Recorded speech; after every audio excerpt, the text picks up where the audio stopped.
Hello and welcome to this episode of Point Counterpoint. We are here as always to deliberate and discuss on burning issues that plague Goa and our society at large.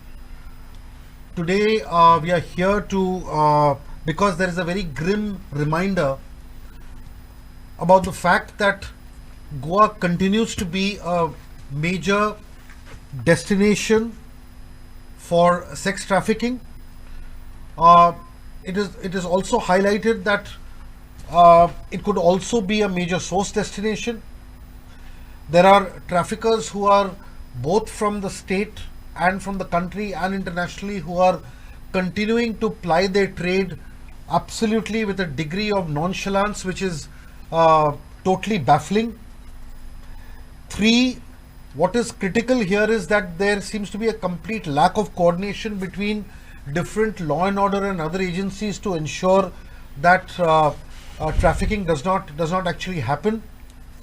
We will also go into important and serious branches of this tree, as it were, the tree of trafficking, which will talk about and get into issues such as interagency coordination, whether or not different laws made and institutions created for the prevention of sex trafficking do actually work or not, and most importantly are assurances given to tackle sex trafficking completely lip service and nothing else, and is infrastructure only on paper without it being put on the ground, which ultimately leads to the vulnerable sections of society, mainly girls and very young girls, even minor girls, being subject to a situation like this. We will also look at the legal machinery, the judicial machinery, the functioning of the courts, and so on and so forth. But most importantly, why are we here now specifically? Why are we here today? And that is primarily because a week or 10 days ago, there was another major rescue operations led and conducted by ARZ, the foremost NGO in Goa, tackling this, which led to the unearthing of a major sex trafficking racket controlled mainly by Kenyans and Nigerians, which led to the rescuing of 5 girls who are also from Africa, which ultimately brings a whole new dimension to this whole sex trafficking racket. And which begins and leads us to wonder whether this is happening because Goa has become an absolutely soft state. To deliberate on this further, we have the best panel we could possibly have, people who have been stakeholders and have been involved and have dedicated their lives to issues like this, either as NGOs or as professionals. I start with Roshan Luke Matthias, who we have invited in many other capacities, but he runs the Moog Foundation, which works on social and environmental issues and has deep dived into the sex trafficking menace in a very, very strong way. Welcome. Thank you, sir. Next, of course, is Bosco George, retired DIG, senior police officer, IPS officer, who also served as the FRRO with distinction, and will be able to educate us on many aspects of this whole issue, especially with regard to the links of foreigners. Arun Pandey here for the first time, but a very, very old friend, a director of Annaya Rahit Zindagi, ARZ, an NGO which is probably whose presence has at least gives us a glimmer of hope that sex trafficking can at least there is a threat to sex traffickers because of people like him, Arun. And of course, last but not the least, another absolute champion in Goa, Oda Viegas, the convener of Balanchoy Court, needs no introduction, but suffice to say that that whenever any girl child is in trouble, the first thought that goes out is, where is Oda? And I think that itself speaks volumes of Oda's contribution to the state. I will start with asking Arunji to just tell our viewers, of course, we have reported this extensively, but tell us really as to what really happened with regard to the Nigerian sex trafficking issue, because the trigger which has brought us here. We got a tip off from an NGO in Bangalore and about that the Kenyan the sex trafficking racket is operating in Goa. And they also informed that one of the girl Kenyan girl, and she has escaped from the clutches of the trafficker and is hiding. And they shared with us her number. We contacted her. It was not so easy to build a confidence in her to meet us. But fortunately, our counselor talked to her, convinced her. She agreed to meet us. We met her, we heard her, and then we convinced her to meet the police. Right. Initially, she was hesitant, but she agreed, and we took her to meet the SDPO, the MAPSA. The SDPO MAPSA along with the PI, the Anjuna, because that's where she informed us she was being exploited and other girls have been caged, and they heard, and then the girl got confidence in the police, and she made a complaint. Right. And she narrated that how she was lured. She was Kenyan. She was lured in Kenya in the name of working in hospitality industry. And she was brought here. When she reached in Goa, her passport and visa was taken by the trafficker in the name of providing her employment. And the trafficker was also an African. Kenyan. See, again, we don't know the nationality. That's why I use African as a generic term. We don't know the nationality. Why we don't know the nationality? Because as far as I know, she doesn't have a passport and visa. Okay, so which nation she belongs to, we don't know, but definitely by appearance, it appears that she is African. Okay, so when when this girl asked for her passport and visa, they said is that no, we are arranging job for her, a job for you. After a few days, they asked her to do a commercial sexual activity. When she refused, they say that you need to pay between 5 to 8 lakhs rupees, because that is what the money has been spent in bringing you to Goa, including documentation and tickets. And when she refused, then she was forced. It appears that there is a big gang of Kenyan and Nigerian who are running this racket.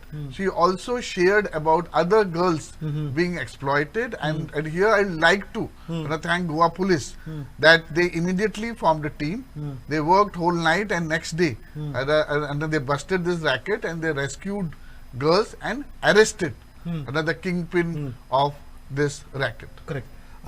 Bosco, one interesting thing about this case is that it was seen that these girls did not have their passports, did not have these visas. So what is the role of the FRRO in this particular case, and what are the challenges and maybe what are the loopholes that these people exploit? Thanks, Sujay. And what Arun narrated, I can say that when I was in service and I was as FRRO, a similar thing had happened. Now, initially the law was really weak for us, in the sense that, as he said, you do not know from which nation they are in Africa. Okay, so they'd say Nigeria, they call Malawi and this, and the onus was left on us to find out from which nationality. So we had to write to the Ministry of External Affairs. They in turn write to the High Commission. High Commission says this is not how this thing. So, and then after because he's remaining in the judicial custody for too long, so he's given bail. He jumps bail, and it was, I mean, totally this thing. It was the law was in favor of such criminals. Right. Okay. Right. However, again, because when we started pursuing all this, fortunately, the Goa High Court gave a very beautiful judgment. Right. And it said that if he doesn't have a passport, the onus is on him to tell where he's this. Till then, he'll remain inside. So that judgment holds. That judgment holds.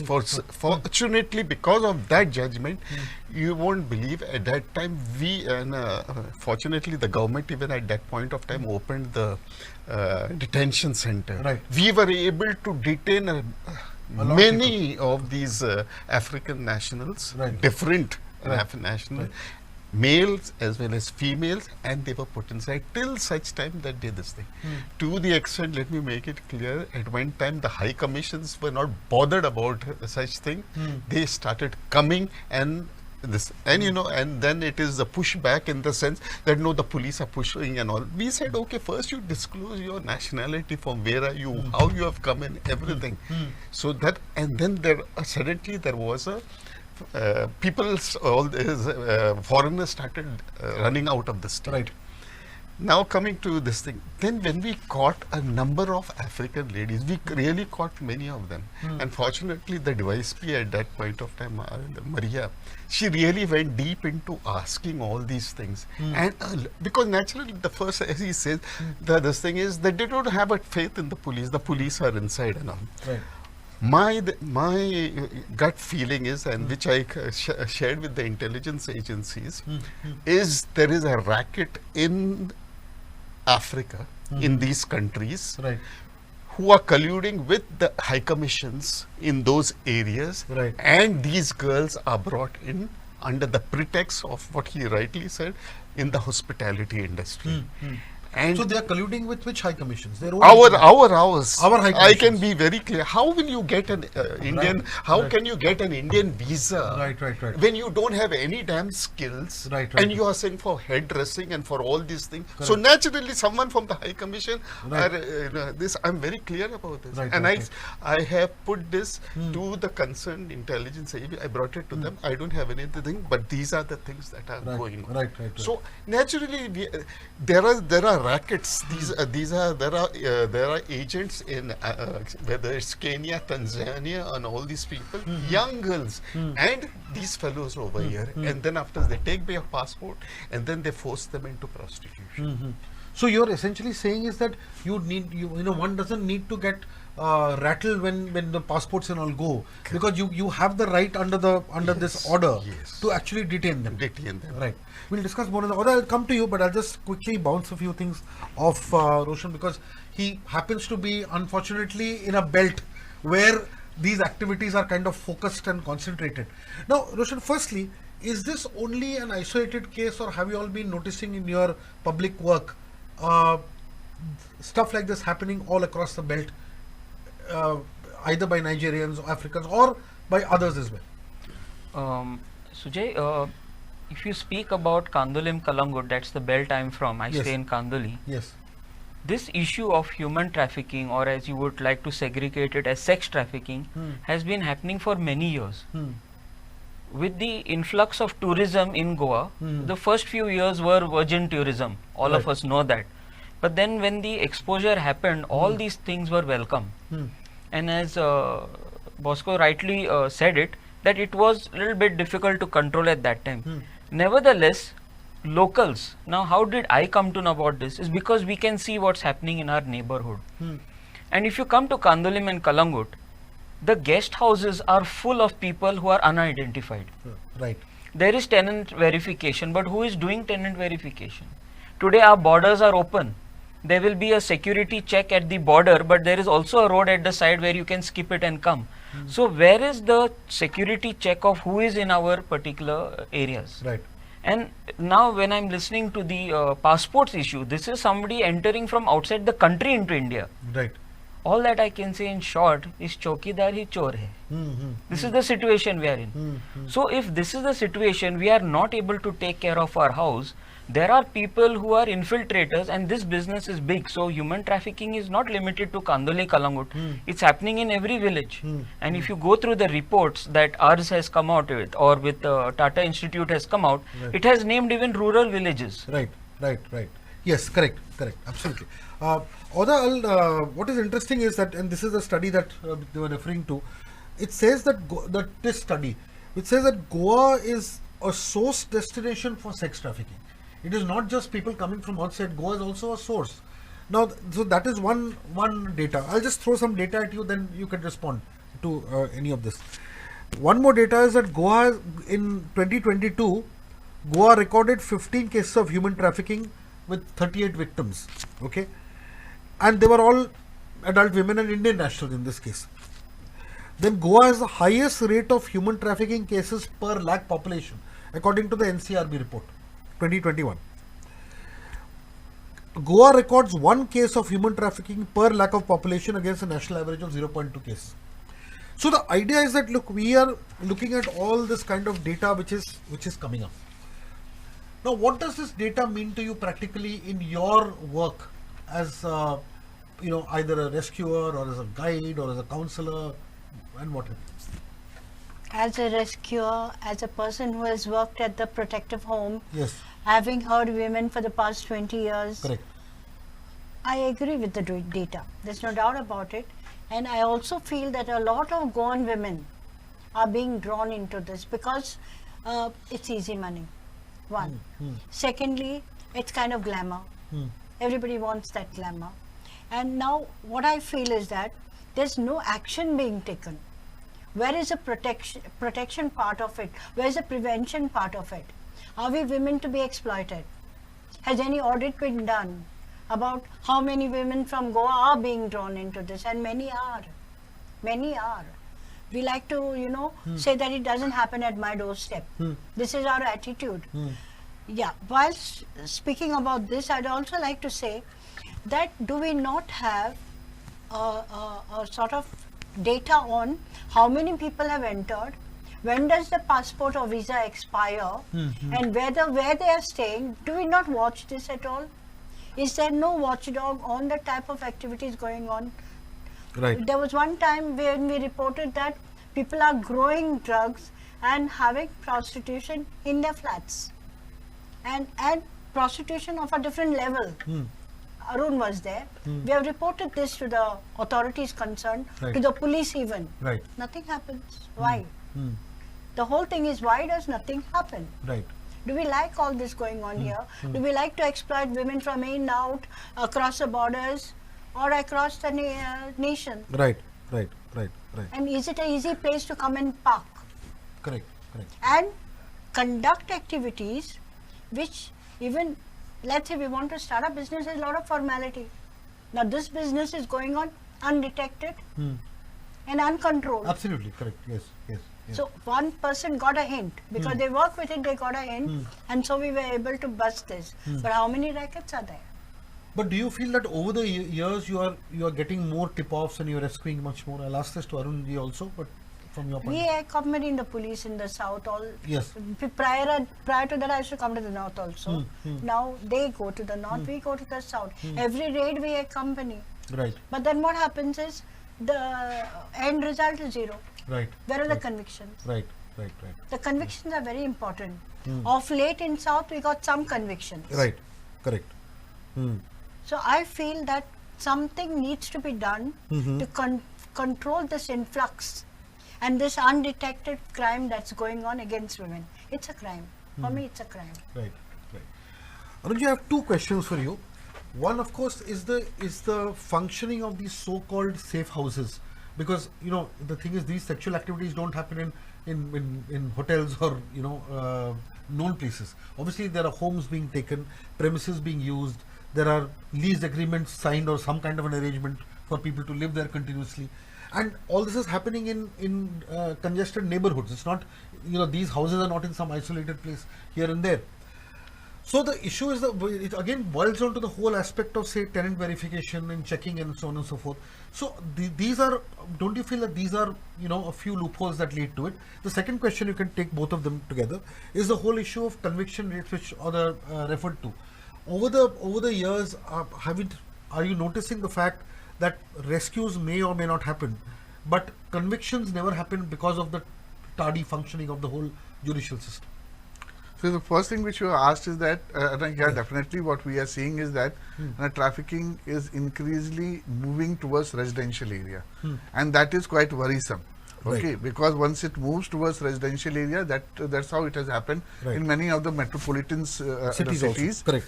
Then what happens is that the residents there, Right. okay, Right. they become quite unsafe. Right. But here is a case wherein we find is that the present case, this is happening in hotel and lodges. Right. What I want to know is that in every hotel and lodge, Right. if any foreigner comes, Right. okay, Form Right. C has to be filled. Right. Was Form C filled? Right. Okay. Right. And also, if this trafficker was staying in that hotel, Right. why didn't she fill her details? Right. Of which nationality she belongs to, and what I know is that her visa had expired. Right. So what is happening? There are systems proposed to somewhere control the illegality. Right. But unfortunately, what is happening is that we are finding that the system are increasingly being violated. Right. What is most important that we need to understand is that Goa is, we have inter-country and intra-country trafficking. We are a destination, where we are a source, we are a transit, and also we are a big market for sex trafficking because of tourism. There is demand, and because of demand the supply is happening.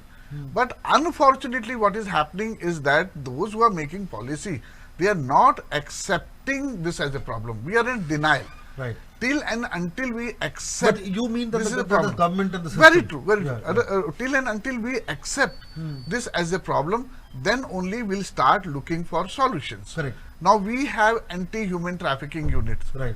All this is the MHA the policy, Right. when all the districts should have.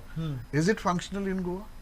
Isn't it that compared to other district and other state, we require functional AHTU So you are with saying all that the kind of anti-human research. trafficking unit in South and North Goa are not working? Not working. We are a member of AHTU Right. since 2006. Right. We feel is that the way it should work, it was it was felt that it would be a specialized unit Right. which would go in the field, collect intelligence and focus only on trafficking issues. Right. Since it is not functional, we find that the pressure comes on the local police. Right. And local police has 100 things to do. So, and one thing I want to highlight is not only the police. What about the tourism department? We don't see any kind of statement in any of the rescue operation that tourism department has withdrawn the license if the hotel and lodges are used for illegality. That has never happened. Not a Never single happened. case. Neither we have found panchayat asking for withdrawal of the NOC if they find whether it's a massage parlor or whether it is a hotel and lodge, if it is used for illegality. Right. I know the police has to do their job, but what about other agencies? They need to also come forward and take action. Nor our fear is that this problem is going to continue to increase. Right. Roscoe, how does the passport and visa disappear and then the agencies or FRO not know about it? Isn't there a system where you can actually periodically track, or if somebody's passport or visa is getting over in its normal course, doesn't that show up in the system?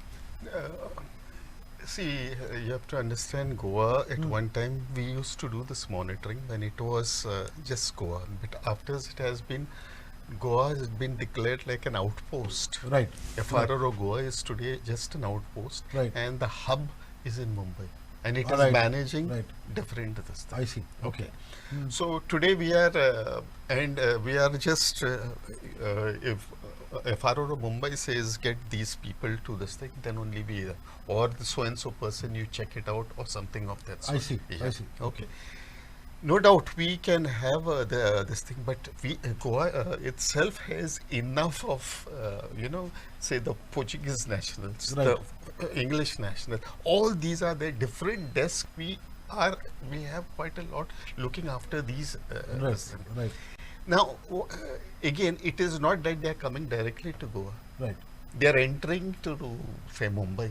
Right. Okay. Right. Now, Port of entry is different. yeah, port of entry. Correct, is correct. Then you enter the entire country. You where can be are anywhere we? in the You country, can yes. be Correct. this thing. Right. Okay. Right. So that is one. But I would still say put in this thing, and as Arun said, I know of the police department when they declared that so and so guest house, so and so hotel, they need to be closed. I mean, nothing is happening. on Right. this thing. Right. Right. I mean, it's always finally the police is the establishment that of face of the government, and the finger is pointed at Correct. us. Right. Okay. Right. But where are the rest of this? Where is, rightly he said, what is the panchayat doing? Every damn thing they are clearing. Every this thing. It is. And let's put it, society itself, if it is happening within the buildings and all, who's objecting to it? Right. Do they come and actually, And for you know, years. or Right. and they'll just give a call that something. That's not how it is done. It has to be. You can't say that I've informed you. No, it's not this thing. File a complaint. You have to also walk the extra mile Right. to this thing, Right. because it Right. is happening tomorrow. It will happen to your own children. All it will this thing. Correct. So yes, we have, and as far as the FRO is concerned, it is not the. It doesn't have that much of a force to go monitoring all Right. this thing. Right. We can assist the local. This is what has been happening. Now the local police, they don't have that expertise. They will call us. They will say, so and so is this thing. What is to be done? We take them, get them. Right. As the detention officer, even late at night, I have this thing. I have come to the office, and I have signed the orders for Detention. For detention. Right. We have not this thing, but you know, we like there is, if subject to correction, there is one device P. There are 2 PIs. In the FRRO? In the FRRO. For the whole state? For the full state. Ah, okay. And then and the rest are all managed by head constables and ASIs. I mean, each desk of this, whether it is US national, Portuguese national, all these things. So each, now with so much of the, as it is stuffed up, I mean, these things, but they will not stop. If there is some this thing, there may be, we may have 1 or 2 rotten apples, that's this thing, but otherwise during my tenure, I can assure that we have acted upon all these people, whoever this thing, we have responded. That's why we were able to get a lot. And I must give credit, at one point of time, there was the SP North at that time, he was very enthusiastic to try and say, sir, ye karenge, this thing, how do we get it? And that's how I tell you, we got that very good judgment from this thing. Right. Where detention is, you know, it's unchallengeable. You cannot have this thing. You don't have a visa, you don't have this thing, you can be detained.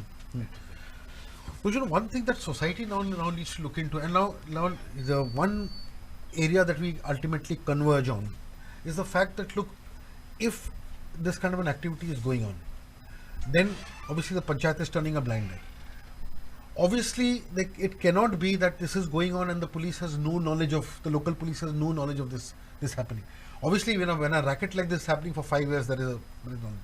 So the point here is that, is there enough questioning being done on the agencies at the local level? Forget the FRRO. FRRO is doing its job within its own constraints.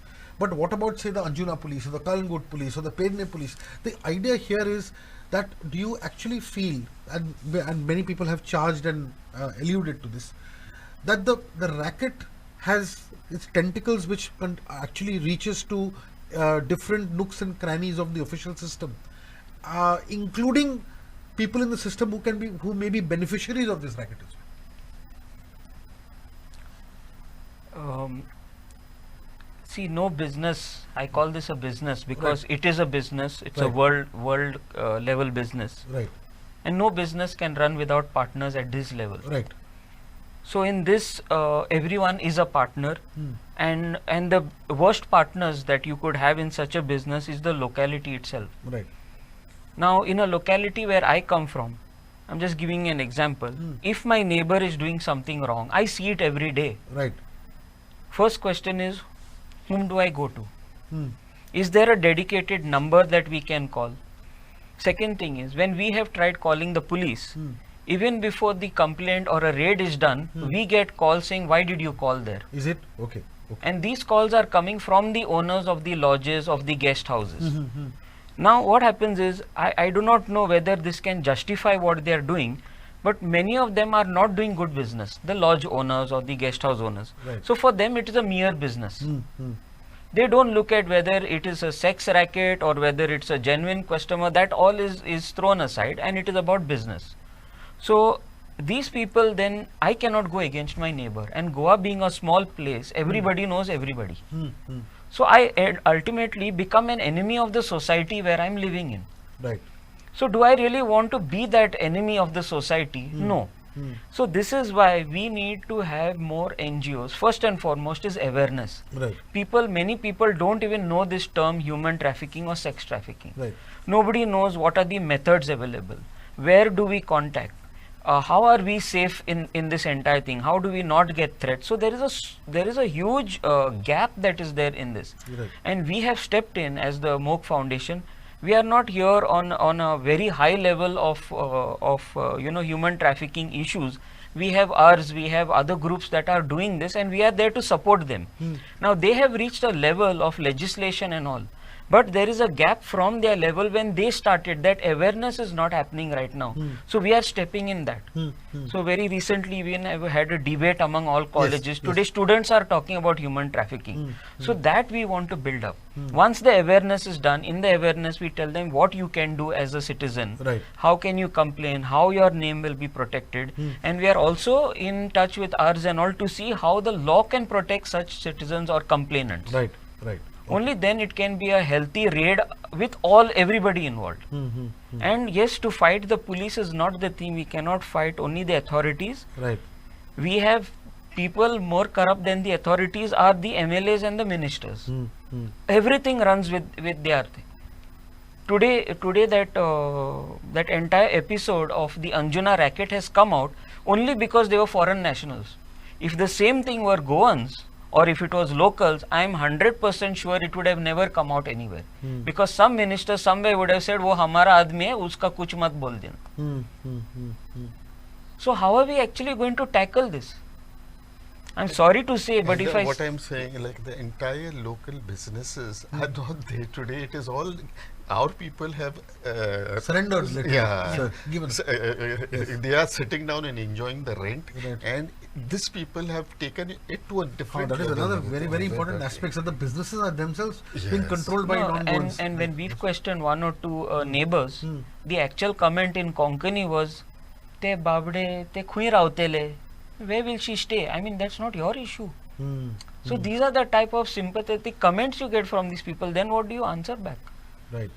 So it has become insensitive society, and God, I mean, forbid, we don't know how many of our children are involved in this when they are gone abroad. We really don't know. But that's the problem. Then you have a very conducive environment provided by the locals. Okay, you don't have systems in place. Then definitely you become a safe place. Right. And right. that's the reason we are finding is that many people are shifting their base. Right. And unfortunately, sir is not there. And presently, now we fear that these Nigerians and Kenyans are shifting their base from Delhi to Goa. Okay, and also Bangalore to Goa. Right. At least this episode has highlighted that. So you are also What I am fearing is that are we showing Goa a safe place for sex trafficking and criminal activity? Only because we find that the systems are not in place. We don't want to accept this as a problem, and we don't want to look for solution for that. correct. If we try to keep under the carpet, my fear is that after 2-3 years, okay, we will not be able to manage. Sir was there in Baina along with us as the SDPO. This is not Baina, sir.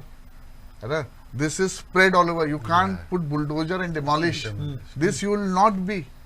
And my fear is that you may have in a flat next to you which is being run as a brothel. After some time, you will not be able to do. I know my friends who are staying in metropolitan cities, they fear leaving their daughters and wife in the flat only because prostitution activity is going on in next flat, and because it is so organized, okay, and they are so influential that even the local police and local politicians are unable to do anything. So we need to I'll refer to one case, though it is not a sex trafficking case, it does not appear, but I'm bringing this up to bring another point into this discussion. See, when this Siddhi Naik case happened, you did your utmost to give justice to that girl and then to the parents. And it is because of your efforts and efforts of other like-minded good citizens, doctors and others, which ultimately led to the IPC 302 being filed against the accused.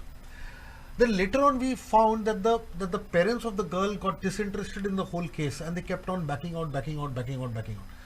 Now the issue is, now if we reflect on this and use the same example in sex trafficking cases, don't you agree that in sex trafficking cases the victim will not be so interested in pursuing this whole issue? Secondly, the victim, most of the time, even the parents or the family members of the victim will be unaware of this whole situation. So in the absence of anybody kind of coming and giving evidence and corroborating, the entire onus lies on, say, ours or you and others to push the case forward, and you all will certainly won't have the time to go on pursuing so many cases over a period of time. Now, is this one of the reasons why conviction rates are so low?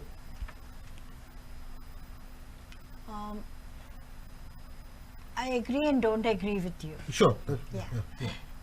The thing is, in Siddhi Naik's case, they say too many cooks spoil the soup. Right. In Siddhi Naik's case, if it was left to one organization to handle it, maybe it would have gone to its logical conclusion, Right. because already it was registered Right. as a murder. Right. So it was not allowed, because everybody went meddling with it, and political parties got involved with it, and everyone else also who consider themselves social activists, and one superior than the other, and that's where it went wrong. Now, about the prostitution rackets that happen here, we have seen in rescue, we have seen in when we are counseling them, we have seen when we are registering their statements. There is no fast tracking of the case. Now, girl has been caught, her family doesn't know, nobody knows that she is here doing this, forced to do this work. Right. So when she moves on in life, she doesn't come back. So we don't have the material witness for that case to go to its logical end. Conclusion. Yes. Yes. And therefore, what I feel is there has to be fast tracking. While she is here, we have to record her statement.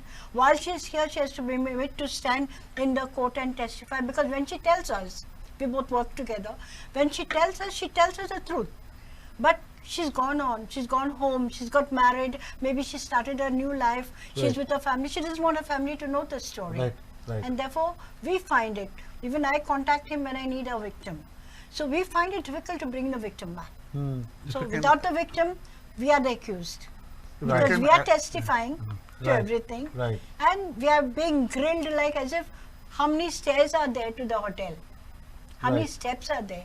Once you're running for a raid, you don't have time to count the steps. Correct. And this is what This the courts the ask, type I of mean, the lawyers mockery ask you. that happens in the court. The defense lawyers. And therefore, I don't blame the judges. I don't blame. I think the police should take the case to its logical end by having the statement of the victim recorded.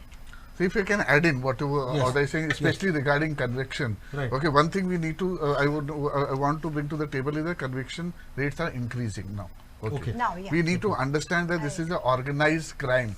And But also why is in this so? Why is it increasing? because now we have a special court in South. Right. That has Okay. happened now. Ha, so, but I'll add to the story of the special court also. Right. The last 10 years we have been fighting Yes. and demanding that special court should be established Right. as per ITPA, because already there is a provision. Right. But unfortunately, where the cases are more high in North Goa, instead of having special court in North Goa, Right. they set up in South Goa. The ITPA court. ITPA court. Right. If they would have set up in North Goa, Right. I think conviction rate would have been further higher. Right. But again, coming back to, we need to understand this is an organized crime.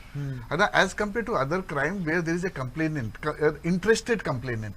In this, it is the police who is complainant. But like if you go by technically, police is complainant in all the cases.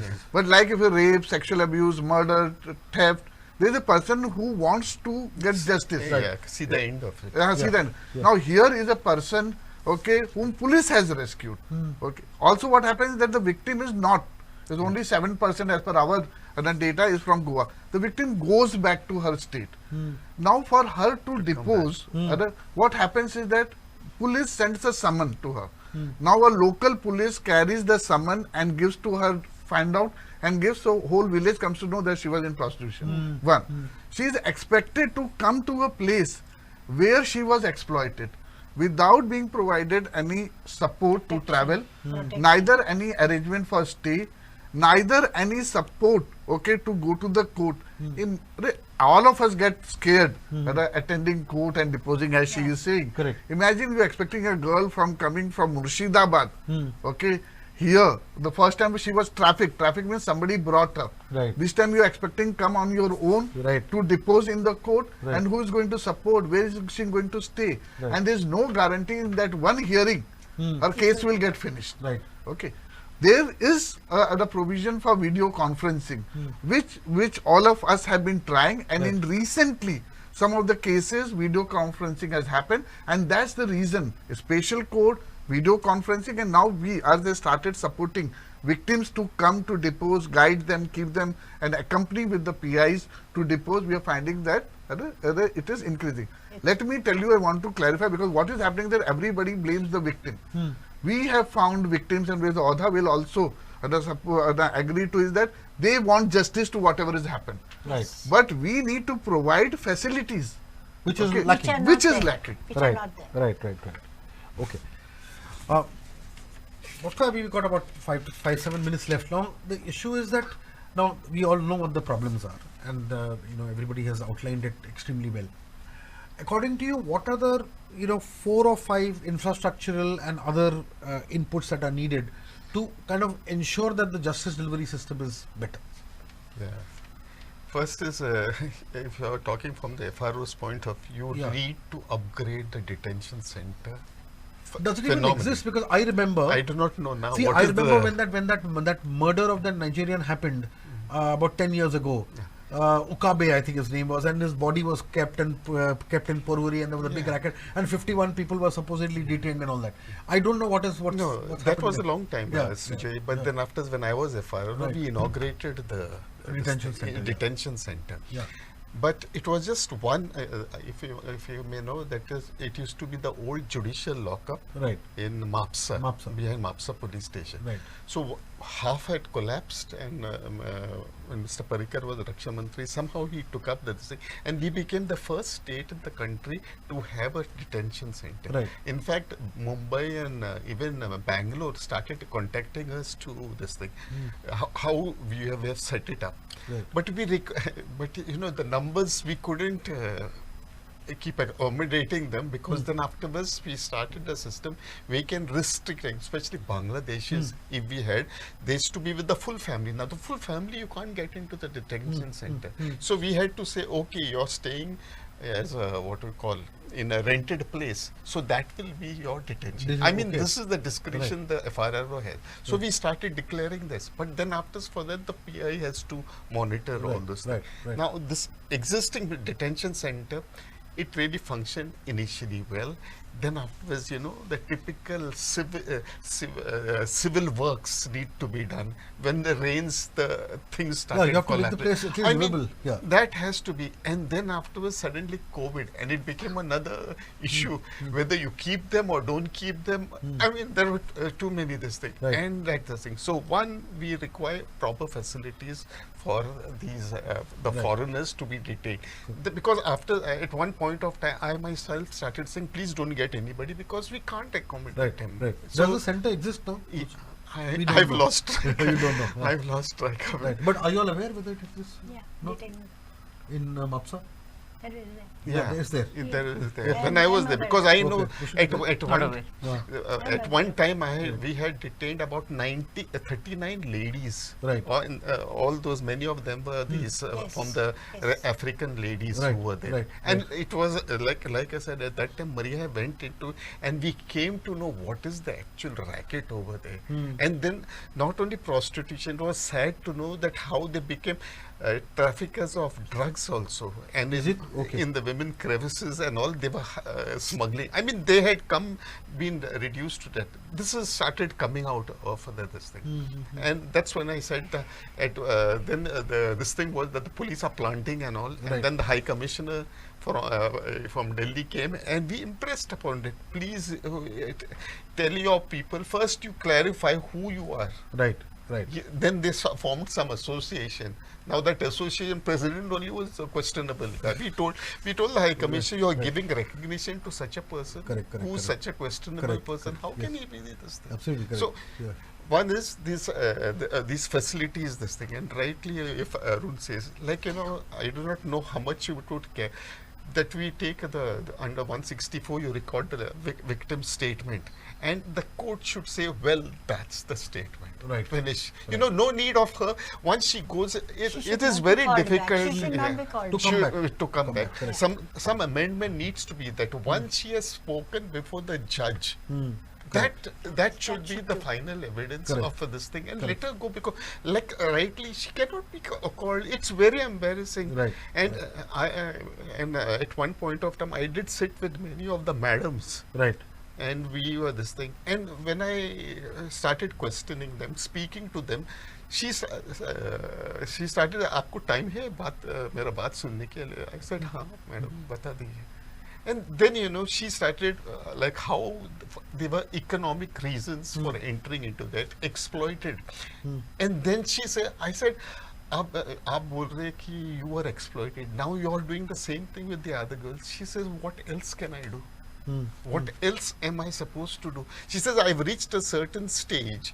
Now I want the enjoyments of life, the pleasures of life. I cannot get to sleep if I don't drink a bottle of beer or something of that. I mean, I mean, it is for people like Arun and all, because they know the thing. For us, it is to enforcement. Right. What I'm saying, Right, it is right. this thing. Right. So it is a circle that needs to this thing. But let me say, I said, one is this: the law needs to be amended, wherein once their statements are I recorded agree under with you. I agree 164. with him, and I also feel that you're re-traumatizing the woman when you ask her to come back from where Sure. she was traumatized. Correct, correct, And I think that we have to prevent. I agree with you. And Right. then afterwards, okay, and see, there are there are many of these homes that are there. Now, if you want to get them, government should have some policy. Okay, you get the girl, and she stays in those homes once Correct. she is able, because then she's Correct. any NGOs they will be able Will to do it. give their Correct, this thing. correct, correct, So I mean, that comfort level needs to be, and confidence needs to be this thing. Then yes, these are the. We work together to accommodate them. Yeah. I have a shelter No, home you, which is I agree with you. temporary. What So I'm we saying, work this together. needs to be on just Yes, not larger only scale. Arun doing, Audar doing, No, or something you like need that. some bigger place for them to come and stay. Roshan, I see, agree. you know, before we kind of wrap up, see, Roshan, you very importantly highlighted the whole issue of greater awareness among society and people getting into it and so on and so forth. You know, I'd like to flag one issue that all of us may or may not have noticed. You see, things like sex trafficking and others don't seem to come in the natural narrative of even political and governance conversation. People can talk about drugs, people can talk about this, but the issue is that did you ever recall any discussion on sex trafficking happening in the Goa Assembly for years and years? There has been, the idea here is that ultimately, I think even our political representatives who come for votes or contest elections and others, the point is somehow such an important social menace never comes into the whole narrative of any kind of a discussion, which will make it imperative for local politicians to also kind of take note.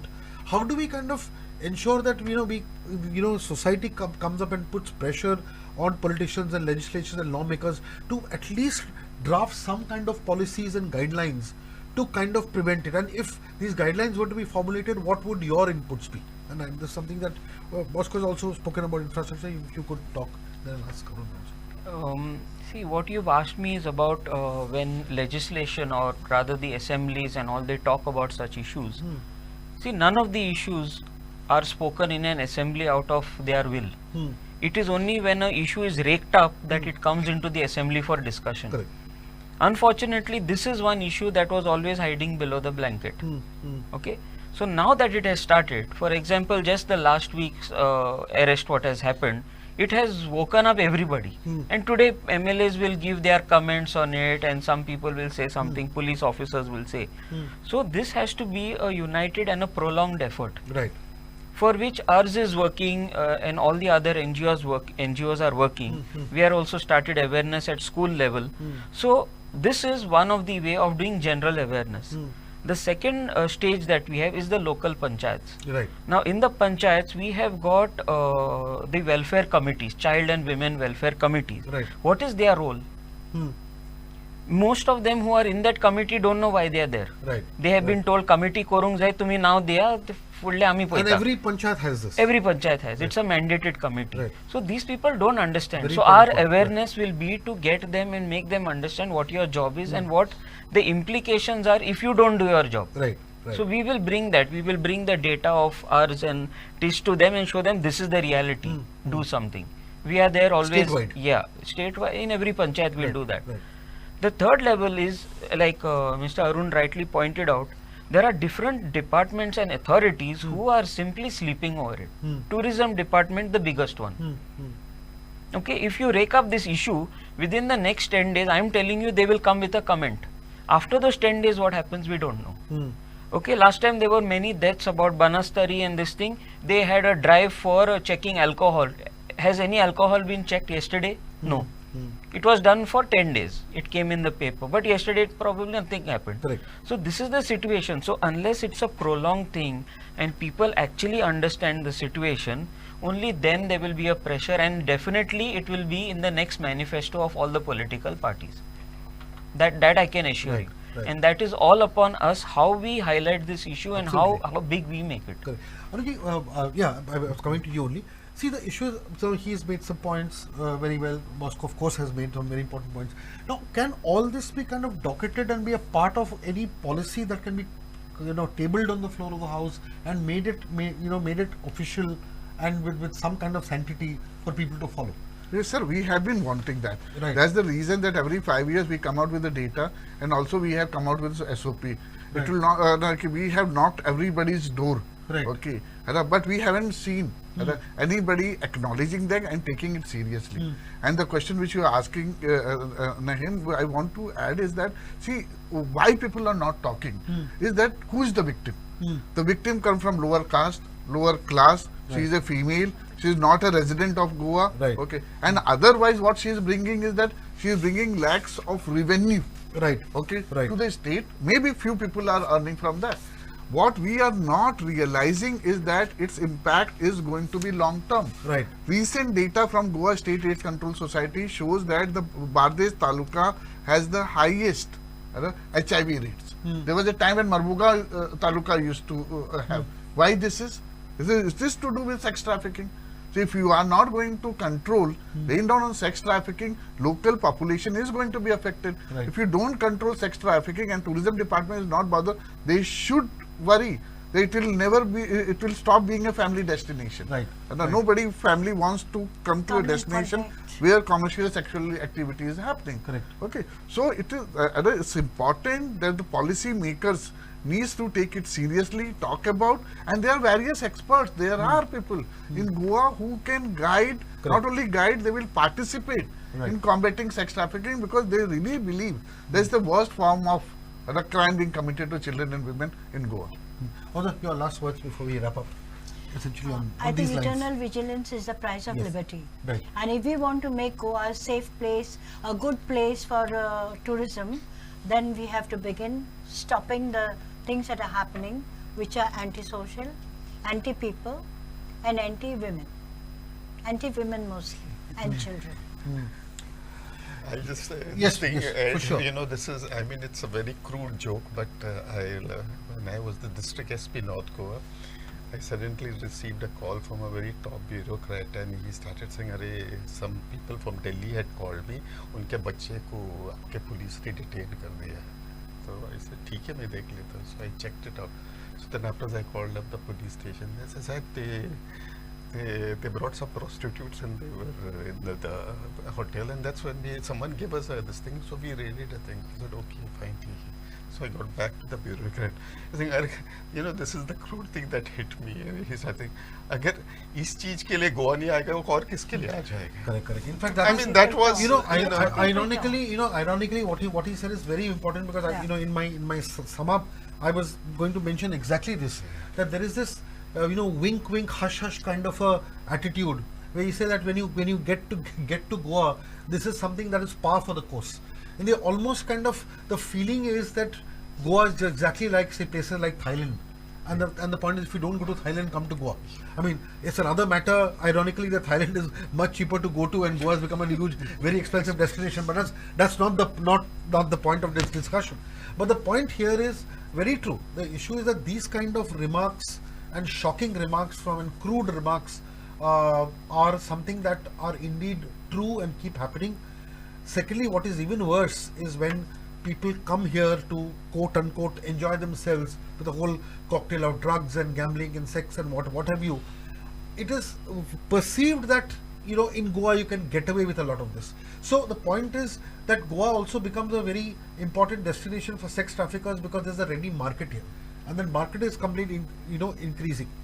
And in spite of good intentions by very good people, stakeholders, police officers, NGOs and others, the extent and the gamut of the problem seems to be huge and is getting out of hand completely. So it's actually not possible physically and mentally to handle all of this together, unless there are proper SOPs, there are proper process, there's a proper policies and sensitization amongst all authorities, starting from people who govern the state.